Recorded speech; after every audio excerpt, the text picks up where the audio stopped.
The Humboldt squid is a massive monster from the darkest depths of the ocean. It's just like a hovering alien spaceship! Armed with barbed tentacles and a gruesome hooked beak. It's a menacing predator. It actually bit through my scalp. Hunting in packs, this deep-sea savage is the stuff of nightmares. Look at that! I want to get as close as possible to this dramatic beast.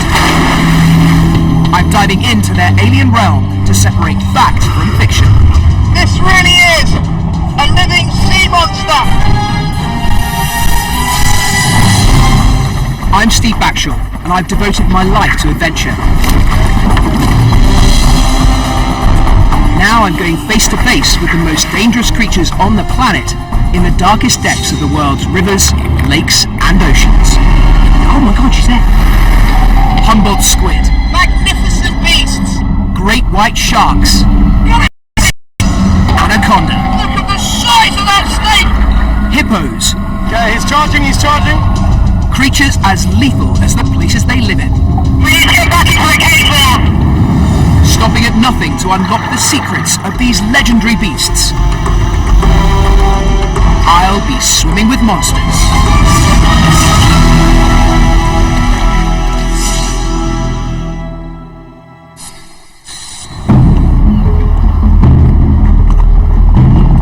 I'm embarking on an expedition to unlock the secrets of a species that's more alien than animal. The Humboldt squid.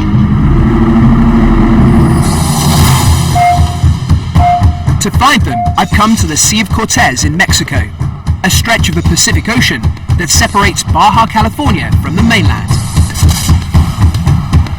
The water here is bursting with life, and it's home to one of the biggest populations of Humboldt squid on the planet. The locals call them El Diablo Rojo, or Red Devil.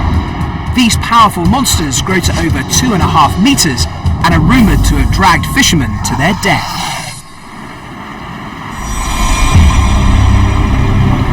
In order to find our sea monster, we're going to have to cover some serious ground, so we're going to need a bigger boat. This.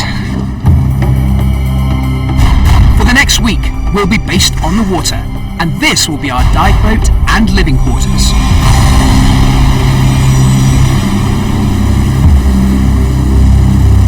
Humboldt squid live and hunt at depth, usually around about 400 meters below the surface. At night time they do come up into shallower waters and they can be enticed to come right up to close to the surface. I want to dive with these creatures of the deep to find out if they live up to their horrifying image. Tales of giant tentacled sea monsters have featured in mythology since Greek times.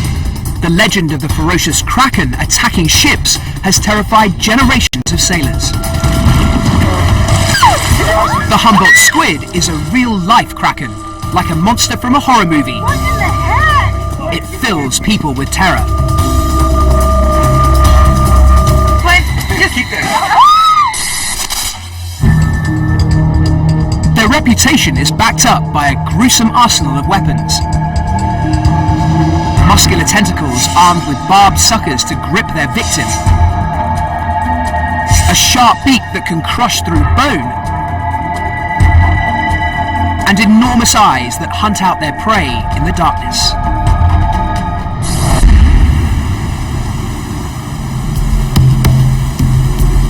We're already out into the open sea. It's the stormy season here, and within hours this calm water can transform into killer seas with 3-meter waves. Our first challenge is to find one of the few animals that can take on the Humboldt squid. The giant sperm whale. The whales feed on squid, eating over a ton a day. Getting in the water with a sperm whale is a really important part of our mission because you can find out an awful lot about the squid themselves from the animal that they're always interacting with, and you can find evidence of battles with squid on the actual bodies of the whales themselves. Nobody's witnessed the battles that take place between these two monsters, but scientists have found circular wounds from squid sucker cups on sperm whale skin. If I can get in the water with these giants, I might be able to see this evidence for myself. I've called in sperm whale scientist Diane Gendron. She's been studying the whales here for over 20 years.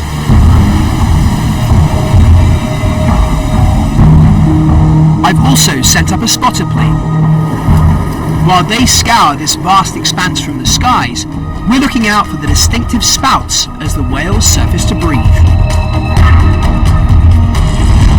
Whale. See? Yeah. I can't tell from this distance what it is. You have any ideas? No way! No way! Oblique? That's incredible. Suddenly, these titanic beasts are everywhere. I can't believe our luck. There's one right there. See? You just see the rounded head, yes. And the bumpy dorsal fin. We are surrounded on all sides by sperm whales. Yeah, you're very lucky. It's rare to see so many individuals in one place, and where there are whales, there are bound to be Humboldt squid. To get as close as possible to the whales, we're moving to a smaller boat. I've never been able to get in the water with a sperm whale before, so this is the chance of a lifetime. When sperm whales are feeding, their behaviour is cyclical, so they'll dive for a set amount of time, come up to the surface for a set amount of time, dive for a set amount of time, and once you get a feeling for how long those periods are, you can predict when they're going to surface. To give us enough time to look for battle scars on these colossal creatures, we need to find one that's just surfaced. These are bottlenose dolphins, and you can see this is what makes the Sea of Cortez so special. There's so much life here. With this many bottlenose dolphins, there's obviously a lot of fish and a lot of squid, and those are also going to be the things that the sperm whale will be feeding on. Look at this! No wave riding!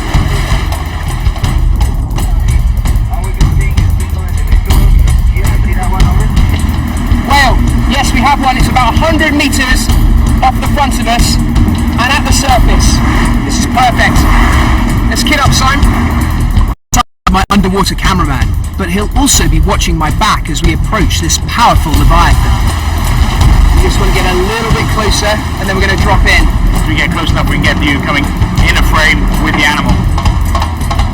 Their sheer size makes this a high-risk encounter. Adult males weigh up to 45 tons and have been known to ram into boats. We need to come up from behind the animal so that we don't spook it. My heart is pounding. Going that direction, yeah? With the whales surfacing for only minutes at a time, we don't have time to use scuba gear and have to freedive using just the air in our lungs.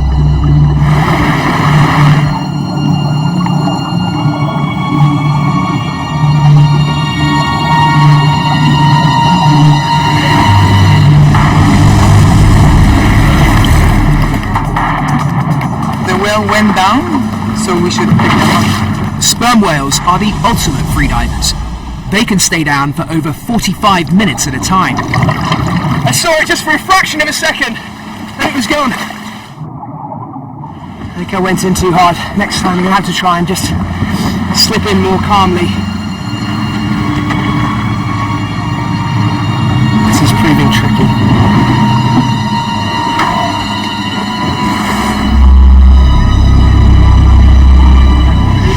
Reeds!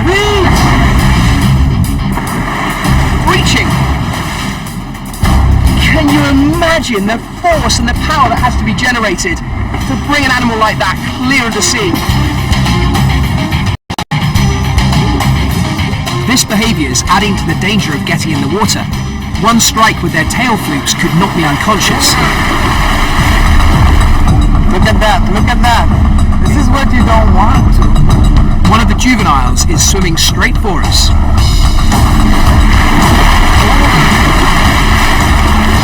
No, I'm definitely not getting in there. That is too much action. Only a predator as dominating as a sperm whale could take on the Humboldt squid. Their deep-sea battles must be truly titanic. I need to find a whale that's safe to approach. It's scorching hot, particularly in a wetsuit. I'm all starting to feel thick, sunburned and dehydrated. Just when I'm starting to lose hope, we get one last chance. There's a whale moving maybe 15-20 meters off the front of our boat.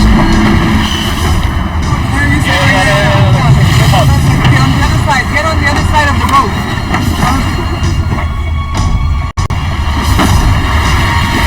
And they're gonna pass.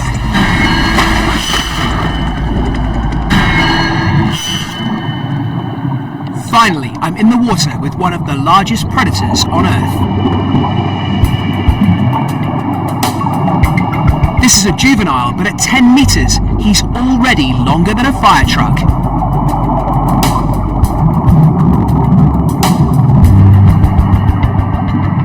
And he's deceptively fast.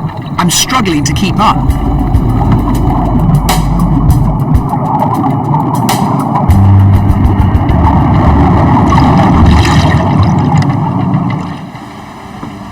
Come on! That was awesome! It all happened too fast to see any squid battle scars, but it was mind-blowing to be that close to one of the ocean's largest beasts. As I approached, he rolled over onto his belly, gave me a really good look, almost did a barrel roll underwater, and then, as if to show me quite what he was capable of, one or two sweeps in the tail and off he went. The fact there are so many whales here means there's almost certainly Humboldt squid, but the squid are hundreds of meters down. To come face to face with these monsters, I'm going to have to lure them up from the abyss. I'm in the Sea of Cortez on an expedition to swim with the legendary monster of the deep, the Humboldt squid. I want to find out how it's such an effective predator in one of the most hostile environments on Earth. These beasts are notoriously difficult to find, so I'm teaming up with squid expert Scott Cassell. Scott, hi, how are you? Hey, How are you doing, man? Really good, really good. Let me help you with stuff. Scott's clocked up over 2,000 dives with Humboldt squid. Sometimes they just swim by you and look at you. Other times they attack you with ferocity that's almost unrivaled in the animal kingdom. They are not a safe animal to be around.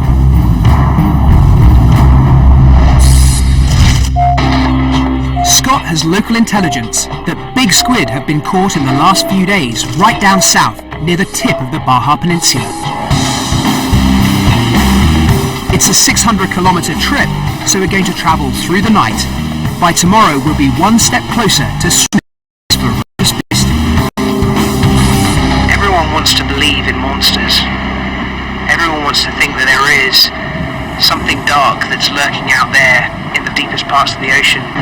I think we feel most fear when we're in a situation where we feel the most vulnerable, feel the most exposed. And how could you be more vulnerable than being in the sea, which isn't our own environment, surrounded by these soft-bodied but incredibly muscular, insanely powerful animals that would have you totally at their mercy?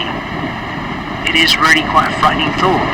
It's difficult to think of anything more nightmarish than being attacked by a squadron of Humboldt squid.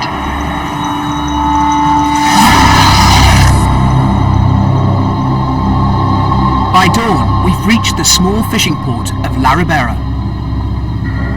Before we dive with the squid, we need to test out the protective gear that could save our lives if we're attacked. What's up? About the new... What we're doing is putting on a chainmail suit. I mean, this may seem excessive. I've dived with all kinds of sharks without wearing chainmail, but the fact is that most of the time sharks aren't going to go for you, and we think the squid probably will. If a squid's beak gets a hold of me, it's still going to leave a pretty hefty welt. In fact, Scott, you've had worse than that, haven't you? Yeah, well, this right here is actually a broken wrist. When it got a hold of me and bit me and broke my bone right through this. You can see there's a big bump right there, which is where the fracture actually occurred. But also, you got bitten on the head, didn't you? Yeah, well, it exposed my skull because I wasn't wearing a thick enough hood, and it came over and bit me on the head, and as I was fending it off, it actually poked through my wetsuit hood, bit through my scalp, and as I was pushing him up, that's when he broke my wrist. It was a big squid. It was a 7-footer. Do you know what? All of a sudden, this chainmail suit doesn't seem over the top. Yeah. So why? You know, if I wasn't wearing the chainmail suit, it would have removed a portion of my arm. Right here, it would have taken out like an inch crescent out of the bone and all. And I would have been disabled for the rest of my life. So the suit saved me. This is a conflict over. Dive supervisor Richard Bull gets us to do a shakedown dive to trial the gear. It's up to us to get it right in the heat of the moment. Because we haven't got squid swimming about at the moment, and everyone's focused on that. These chainmail suits weigh 9 kilos and offer a measure of protection from squid beaks and sucker cups. The steel cables will stop them dragging us into the depths. This trial run's giving me an idea of how hard it is to dive in all this kit. It's heavy, it's hot, it's unwieldy, it's a total nightmare, but this is actually one of Scott's suits. You can see 2 neat holes, the exact size of a Humboldt squid beak, gone right through the chainmail.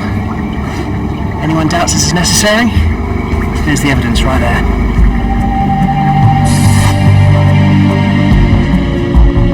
To fully appreciate the abilities of the squid, we're going to examine a juvenile specimen. So it's catching its prey using a combination of the 8 arms and these 2 long tentacles as well. Yeah, look at those teeth on that thing. And they're angled in one direction, so while the animal is sucking onto its prey item, it's also cutting and chewing into it and locking mechanically. See, those are more like the teeth I'd expect to see inside a piranha's mouth. Yeah. So how many suction cups and teeth would one of these animals have? And an adult male can have 1,200 suction cups on it.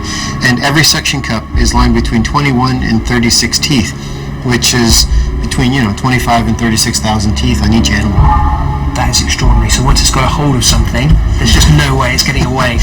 Yeah, it has probably one of the best grips in the animal kingdom that I know of.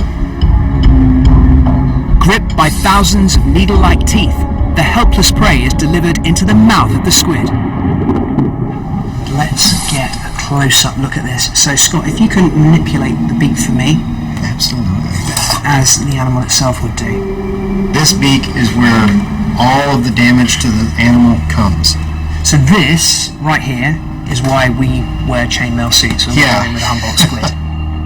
The squid's beak is one of the hardest materials found in animal physiology.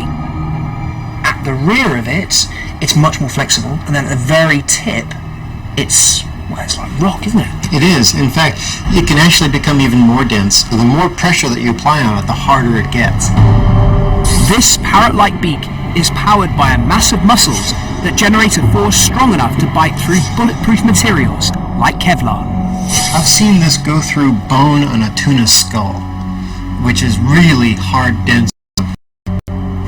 Is that the radula that I can see behind that? That little gold thing right back there is the radula. And that is a spike-covered tongue. This is an animal that is a mollusk, isn't it? I know it sounds crazy, but it's related to slugs and snails, all of which have this radula, this rasping, scraping tongue. It does feel rough. I can feel that it's got that sandpaper texture that allows it to just mush its prey up. Yep. Well, the thing is that, once again, these little spikes on the tongue are all directed backwards. So once it grabs onto a prey item, it has to go one way. It can't come back out. Driving it back in towards the digestive system. Yep. I think, looking at that, that is the most monstrous thing I think I've ever seen in the natural world. Some of the locals here have witnessed these gruesome weapons in action. One chilling story tells of a young fisherman being pulled off his boat by an enormous squid and disappearing into the depths. It's a little after sunset, getting the most magnificent light on the mountains behind us, and all we really need now is to find our fishermen, because we're getting into absolutely perfect time for Humboldt squid. Squid fishing is a major industry in the Sea of Cortez. The fishermen head out in the evenings when the squid come up to shallower waters. tonight they've agreed to take me with them. This is going to be our trump card in finding a Humboldt squid. The chances of them just coming to the surface where we're diving are infinitesimally small.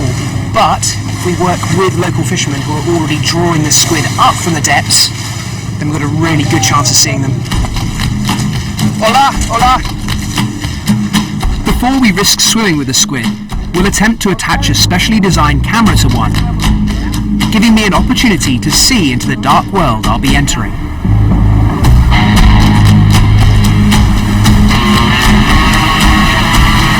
Over recent years, the movements of the squid have become more and more erratic. In places where they used to be common, there have been no squid whatsoever. And it seems that here is one of the only places in the Sea of Cortez where you can reliably say you're going to find a Humboldt squid. For these fishermen, the squid are their livelihood, but it's a dangerous job. El que andaban 3 pescadores y se fue uno, quedó un puro mancha de sangre nomás donde lo agarramos Calamar. Inmediatamente lo... To catch the squid, they drop a luminous lure down several hundred meters. The lure glows like a deep-sea creature, which should entice the squid to attack.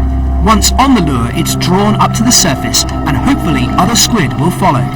It's kind of a spooky thought to think that down below us there are now possibly tens of thousands of a real, genuine sea monster. After several hours, there's no sign of squid on any of the boats. They've been fishing at about 300 meters of depth, but they've decided it's not enough, so they're tying on an extra couple of 100 meters of line. We've got no way of knowing when one of these sinister beasts may bite. Even just putting in the line without any squid on it's pretty hard.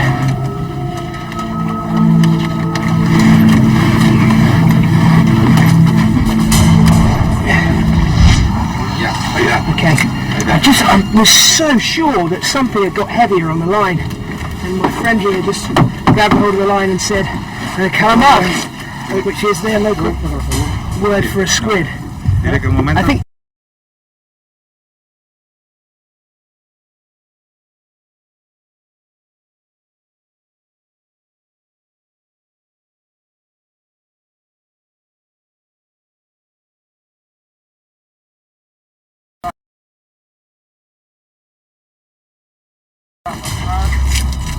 sí, gracias. Aquí.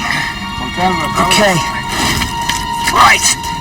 Look at the colours pulsing through the arms here. You can see it's actually travelling. The colours are travelling through the whole mantle. Look at that rippling effect. We've just found our first squid. We got one. And I want to learn as much as possible before I risk swimming with these potentially lethal predators. By placing it in a big water tub, I can take a closer look without being dragged down into the depths. The second they get back in the water is so beautiful. Is a masterpiece of evolution. These circular scars here, have those come from another squid? Yeah, they have. And look at that wound. It's perfectly circular. It moved all the way through the skin, and it's down into the muscle. And it's totally fresh. That's happened really recently, hasn't it? So the suction cup actually chewed into it and removed the perfect core sample. Humboldt squid are such voracious predators, they'll even resort to cannibalism, attacking smaller or injured members of the pack. They do hunt cooperatively, but as soon as they get a prey item, its cooperation ends. That's why they cannibalize, and they become incredibly competitive. It's pretty violent. Your friend one moment is your dinner the next. We're attaching an infrared camera rig to the squid and releasing her tethered to a cable. As she descends, we'll watch the video feed in real time. She's holding on now. She didn't want to go. Okay, you got the back, just the back, just the back. Now we can just kind of drop her in. Okay. She's going. Ah, sensational. Oh, cool. Yeah, she's swimming backwards. Squid can swim either forwards or backwards, attacking their prey from any direction. Yeah, you can look right down the mantle towards the arms. She is dropping fast.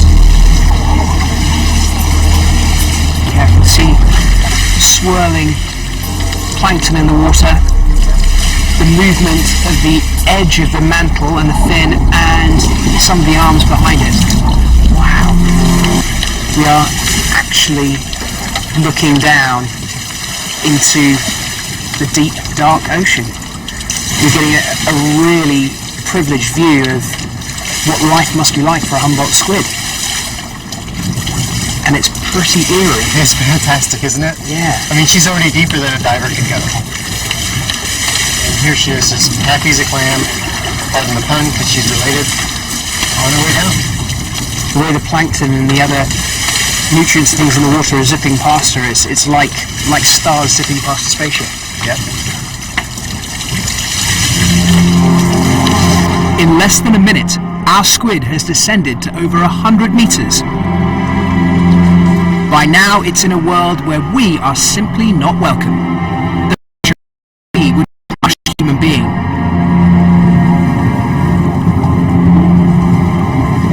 This animal is now back down in the zone where it, I guess, feels comfortable, where it would spend the majority of its life, down in a zone that's eternally dark.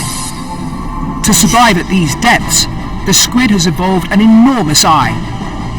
At 5 centimeters across, it's twice the size of the human eye, and detects even the faintest traces of light, allowing it to hunt down its prey in the darkness.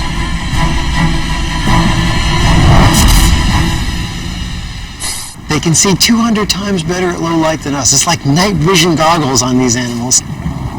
It's an amazing animal. It's awe-inspiring, really. This is like watching an episode of Star Trek. Is seeing this bizarre creature billowing around in a sea of stars. It's something else. She's now down at 300 meters, way beyond where we can dive to, even with the most advanced technology. Soft-bodied cephalopods like the Humboldt squid are perfectly adapted to live at these depths. We're pulling her back up to remove the camera, and then releasing her to swim back down into the darkness. Okay, she's free, and there she goes. After 6 hours of searching, we found just one squid, and the fishermen are heading home, so we'll have to call it a night. Hasta mañana. Our first encounter with one of these alien creatures has been fascinating, but it's shown me how little of their biology we understand. Oh, look at that! With us on board is PhD student Hannah Rosen, who's trying to solve one of the squid's most intriguing mysteries. Do they communicate?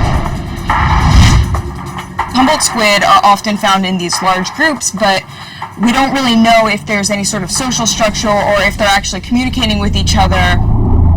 This species is notorious for its rapid color changes, from blood red to ghostly white. When the squid is completely red, you wouldn't see it.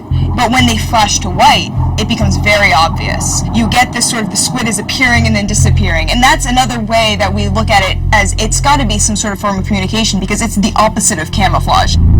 Hannah can recreate this stunning effect by sending electrical pulses to a piece of dead squid skin. I'm just going to give it a little shock. Oh, that's interesting. And it's not just localized. We've also got what looks like spreading ink in several different areas of the skin as well. And we're still getting kind of a small response, so I'm going to crank this up to 10. This flashing effect is achieved by millions of tiny pigment sacs in the skin called chromatophores. These are wired directly into the brain, meaning it can literally think its color. They do it a lot when they're hunting. We see it when they're mating, but unfortunately we just don't know very much about these squid because they're so difficult to study because they do live so deep in the ocean. It's a chilling idea to think these predatory beasts could be coordinating their attacks through color. By getting in the water with them, I might have a chance to see this for myself. I think the group of animals that the Humboldt squid belongs to, the cephalopods, are one of the most exciting of all animals. There's so much about their biology that is beyond unusual. It's alien, it's insanely weird. And they're a group of animals as well that have a really important place in myth and legend. mean, the tales of sailors bringing back stories of being attacked by giant squid, and modern tales of discovering things like the colossal squid and knowing that there are vast invertebrates longer than our boat down in the deepest parts of the ocean that are feeding on animals like some of the biggest fish, some of the biggest whales. They are some of the most exciting untold stories on our planet, and coming here to film Humboldt squid, we are touching a small part of that, I think.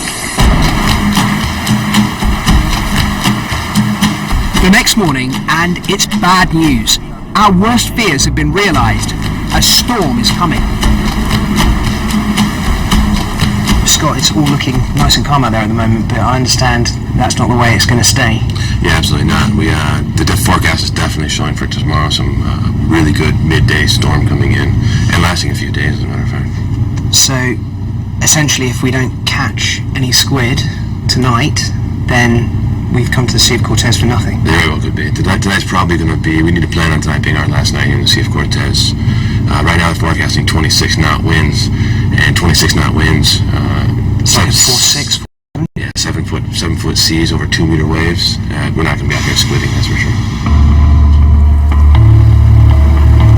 We've got just one day to achieve our mission and dive with the squid, so it's all hands on deck. We're dropping down lures from the boat to try and entice a squid up to the shallower waters. And we're keeping tabs on the fishermen in case they strike lucky. It's a long shot in daylight, but we've got no choice. We're running out of time to find the monsters that must be lurking somewhere below us.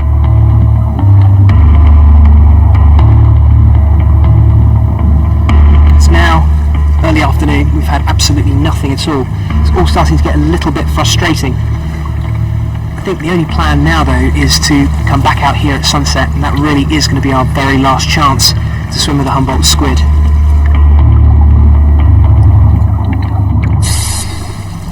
By 6 p.m. the light's fading, but it's still a sweltering 32 degrees.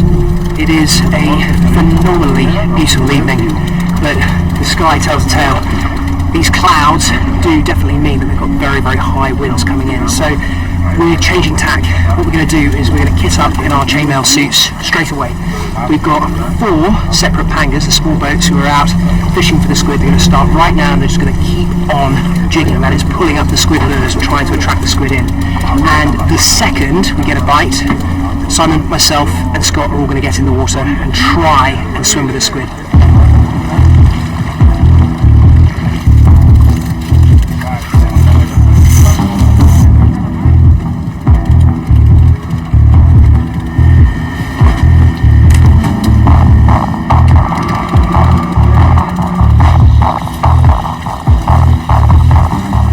Once we've got our chainmail on, we are pretty much out of the game. There's nothing really we can do apart from just sit here and wait. It's unbearably hot, but it does mean we're ready the moment the fishermen find the squid. One of the main risks of diving with Humboldt squid is being dragged down at speed. We're going to be on a tether to the boat as well, aren't we? And that's proved very valuable for you in the past. Well, it does a lot of things. One of them is that the squid grab onto their prey item and try to move it away from other squid competition. And in one case that took me by the legs, about 2 squid, one on each leg, and one on the hip, and they dragged me down so fast I couldn't clear my ear, and my right eardrum ruptured. So I just went down so fast. And so the power behind these animals is really almost off the charts. That sounds like we have a squid. We definitely have a squid. We have them shouting in distance. Fantastic! Great news. Good. Okay. Time to gear up. Let's go and clear everything up the back deck, secure it up. Let's go. We have squid, so we're going to jump in the water and swim over and hopefully take it off the lure before it gets to the surface. This is my chance to see the Humboldt squid in its own environment and to find out what makes it such a ferocious predator. Richard's in charge of the dive and will pull the plug if it becomes too dangerous. We're losing gas at the moment. Every minute he's sat here, we're burning up diving time, so let's get him in.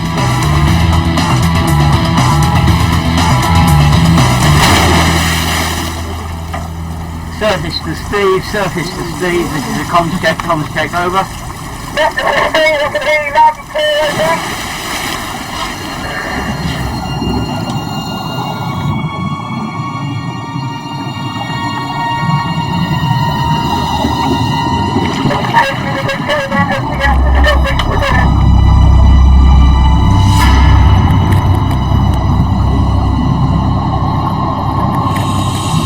This is so tricky!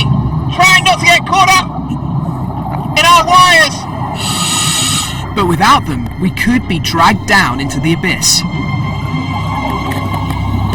They're very weighted with those chainmail suits on. I don't know how much water we've got below our feet now, but it's 500-600 metres, and in my book that's bottomless. I'm very conscious in this darkness that the squid will see me before I see them.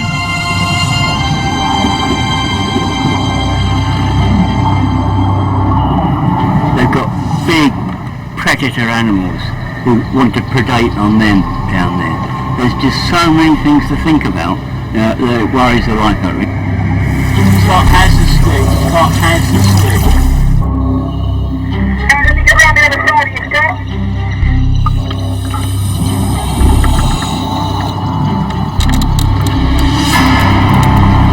The squid grabbed a hold of the front of Simon's camera straight away.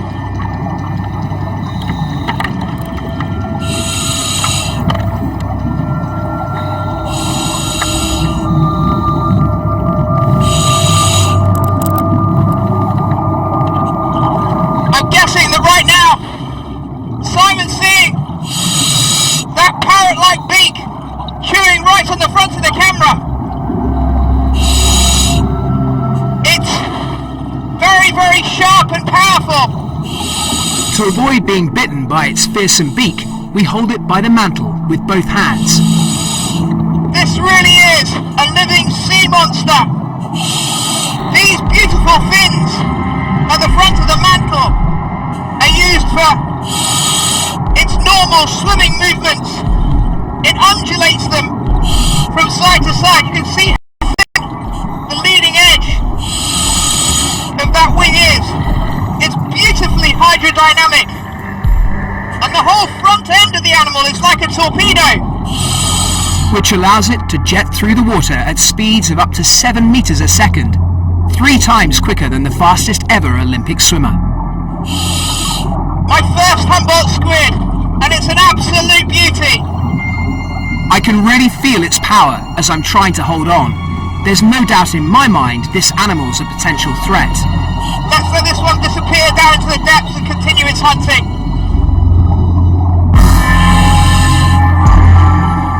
It's going to start almost flying. The aquatic chameleon glides off, colours flickering down its body.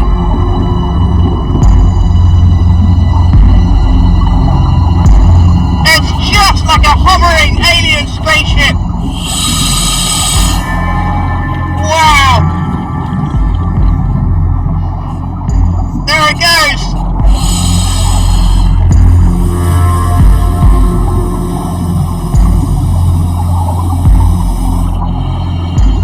Watching the squid dissolve into the murky depths makes me feel suddenly exposed and vulnerable. Down there below us in the darkness, these sea monsters, the Humboldt squid, could well be hunting in enormous packs of animals, hundreds or even thousands strong.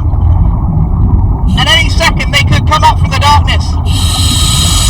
Really is a spooky thought.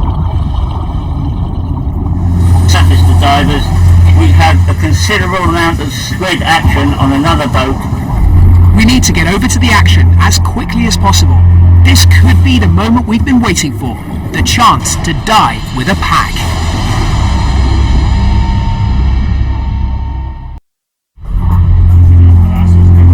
It's the middle of the night, and I'm in the Sea of Cortez hunting for a genuine sea monster, the Humboldt squid. A storm's on the way, and we're running out of time.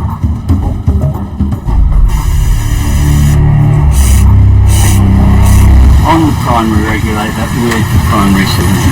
Okay, all good to go. The fishermen have lured up several squid in the last few minutes. It's my last chance to find out whether these alien creatures live up to their fearsome reputation.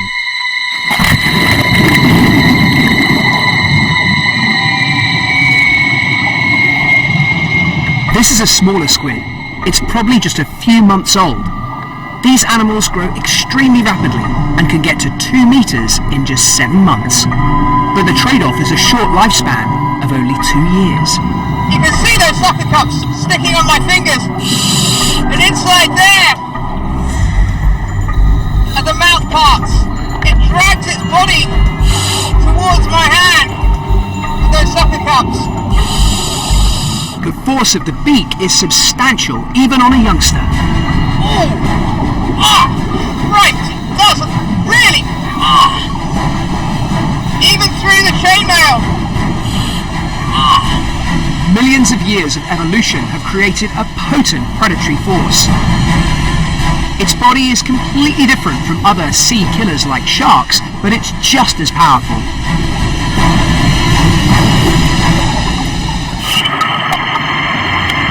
Surface to divers, just keep an eye on your air, all of you, because you didn't go in with full cylinders. With our eyes firmly on the squid, it'd be easy to forget how much air is left in our tanks. And there are bigger squid in the water, which might tell me more about their hunting tactics. This squid's a giant at over 1.5 meters, and it's changing its entire body coloration from white to red in an instant. Whether it's trying to intimidate me, signal to other squid, or simply communicate its mood is impossible to tell, but it's incredibly strong. Whoa! It's quite a battle keeping hold of this. Look at that! The squid's blasting out clouds of ink. It uses the ink as a smoke shield, so it can make its escape. Predators will attack the ink cloud believing that they're attacking the squid itself. It's a wonderful way of managing to make yourself invisible. In the cannibalistic culture of the Humboldt squid, this is an essential survival tactic. There's no doubt that this is a real living sea monster. And it is the image of all those creatures like the kraken that people used to imagine living in the deep sea and terrorizing sailors and ships. But at the same time, it's one of the most unusual, magnificent beasts that I've ever seen.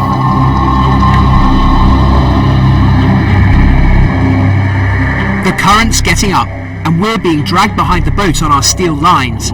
It's time to end the dive and get back on board. Right. Let's let this alien creature off to hunt.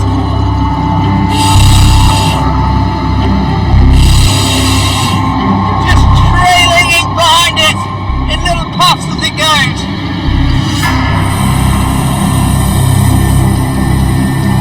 As this wondrous deep-sea monster jets off into the darkness, it's easy to see how it earned its mythical status.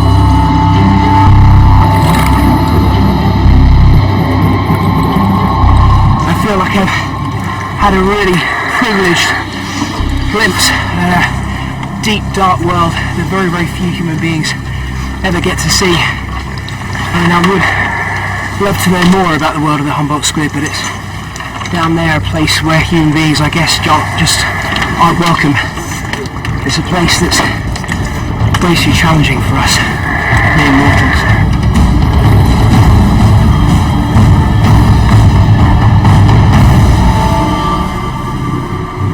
The next morning, the storms arrive bang on schedule, and the fishermen are packing up. Look at that! We're practically getting airborne.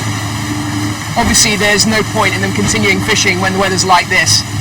But over the last few days and nights, I reckon these guys, between them, have pulled up well over 100 kilometers of line, and without them we wouldn't have seen a single squid. They have really done us proud. Hasta luego! Muchas gracias! With the storm gathering momentum, our expedition is over, and it's time to head for the safety of a marina. I came here to find out if the Humboldt squid really is the nightmarish monster described in myth and legend. I think one of the most important things to know about squid is the fact that they've evolved over hundreds of millions of years to be a deep sea animal. The second that you're down in their world, they have the advantage over you. They're quicker than you are, stronger than you are. They're perfectly adapted. Are they monsters? Perhaps. But they're just amazing animals, and they're very good at survival. I think if you were to ever find yourself surrounded by squid, it would be the most frightening wildlife encounter on Earth.